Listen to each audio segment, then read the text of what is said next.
Some of the 2017 numbers that we saw from the Division of Travel and Tourism and from the DGE.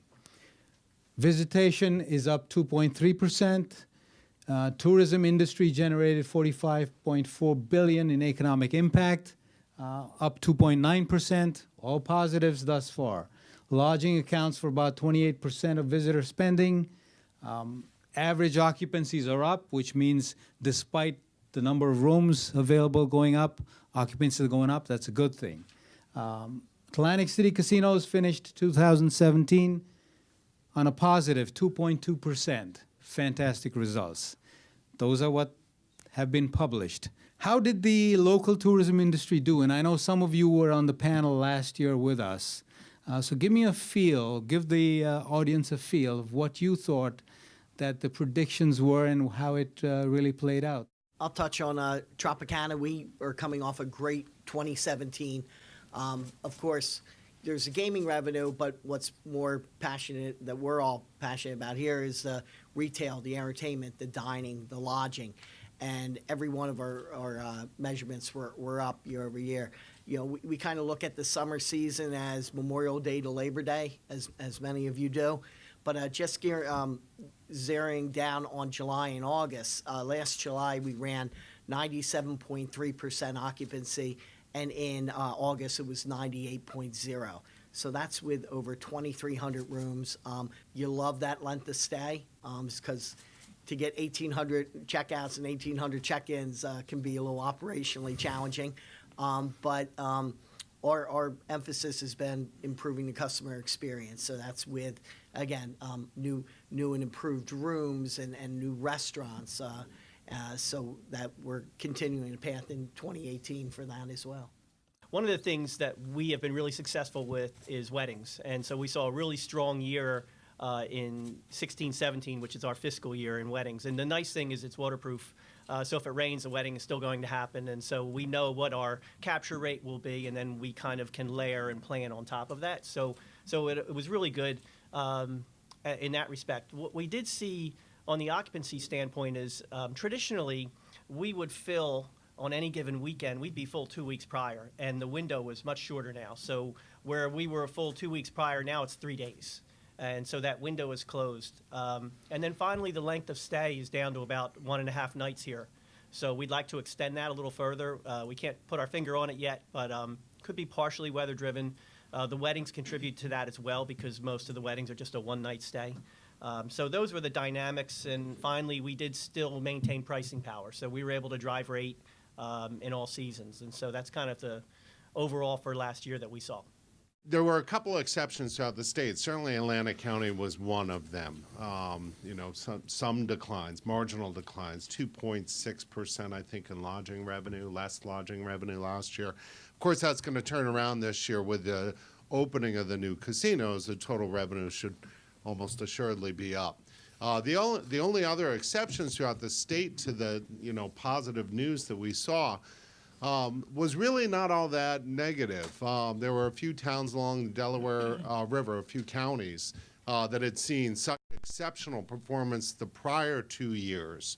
2016 with the Democratic National Convention, and the prior year with the Pope, that inevitably they were going to be a little bit down the following year. And I remember speaking with one hotel owner up in Cherry Hill, and he told me corporate just doesn't understand. The Pope doesn't come around every year. In Cape May County, we have predicted, and we've always had a steady incline since records were first done with the Division of Travel and Tourism in 1994. Our tourism revenue was $2 billion, and at the time people would say, billion with a B, because it was just a whole number that we didn't even think was happening in the tourism industry. We're now $6.7 billion industry, so fast forward 23 years, we're doing very well. And we experienced a moderate increase. Why? Same as Brian said, was we had a 5% increase last year, and now we have a 1.4. And but it's all positive. And where we saw our most growth was in food and beverage, and we were up in lodging. And we actually, when we do the counts, and I count everything, and some people say if you stand still too long in Gateway County, I'll count you, and that might be true.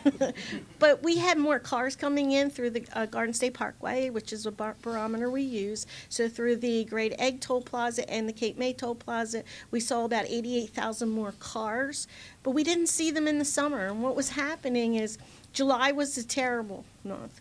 The rain, just driving home that point that we're so weather driven and weather dependent. We had 12 days of either rain or overcast. The rain impacted the recreation and outdoor activities, which we're so dependent on.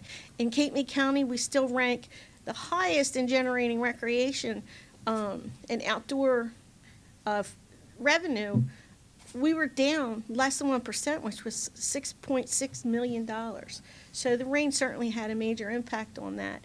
But when we look at it and we kind of dissect what's happening, we've been doing a really intensive fall campaign for about 5 years, bringing people back. And, we think it's the best time to be in Cape May County or to be in the entire region. The weather is still great, but we needed to make sure that our visitors who primarily think there's nothing to do after the summer, that we had to let them know that there is plenty to do.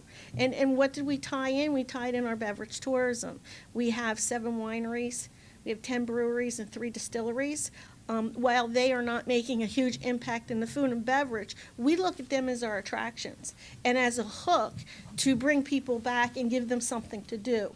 And we did a agritourism survey focusing on the wineries, breweries, and distilleries that helped guide us. And while we all thought that the breweries and distilleries, wineries were a millennial attraction, we found out that 55% of our visitors are still baby boomers. So, we were able to target using our research and spread the tourism season and allow us to still experience a moderate increase in tourism revenue in all of our sectors but recreation. And basically, we're going to continue on that to see, that this is a good place, this whole destination, with the gaming as well. We're giving people a lot of opportunities to come back in the fall and the winter and increase the visitation and visitor spending. 17 was a good, very, very good year in the group market. It's a segment that we've been building on since the formation of Meet AC in the summer of 2014. And so it's really interesting what we do. We're long-range bookers. So we're selling Atlantic City up to 7 years out. And when we started in 2014, we were really very much a year to 18-month out destination in terms of convention sales. So we tweaked some strategies, made some adjustments, and right now I can tell you that we've got business on the books booked through 2025. And so we're really starting to see that growth, and that's what we're trying to do is layer business, book more business, and we've also been able to drive more business into the summer months. Last year was a very, very good year for us from a room night standpoint, from a booking standpoint, and just over 3.5 years now, we've booked just over 1 million room nights in the convention market. And so this is what these guys would call cash rooms. They like cash rooms to augment their gaming customer. And we are funded by the CRDA. So from a analysis standpoint, for every $1 we receive from the luxury tax, we're now returning $48 back to the local economy. So we have a very, very good ROI. It's strong in the group market. We've also saw, and most of you know this, there's been a lot of investment by the properties to go after the group customer. We saw the addition of what happened at Harris with their Waterfront Conference Center, resorts, the Claridge, other properties have upgraded, the Borgata's added meeting space. So everybody's very, very bullish on the meeting space, and every property has reported back to us in 2017 that they've had growth in the meetings market. So we will continue to do what we do. It's a market segment that is growing, but incrementally. We do have a few barriers here in Atlantic City, but we continue to work through those barriers regardless of the obstacles that we have. And we still see the group market to be a very, very flourishing, prosperous market for AC for years to come. Thank you, Jim. That's good news indeed for 17. We just got to make sure that all those customers we booked 7 years ago know about the wheel that's coming up.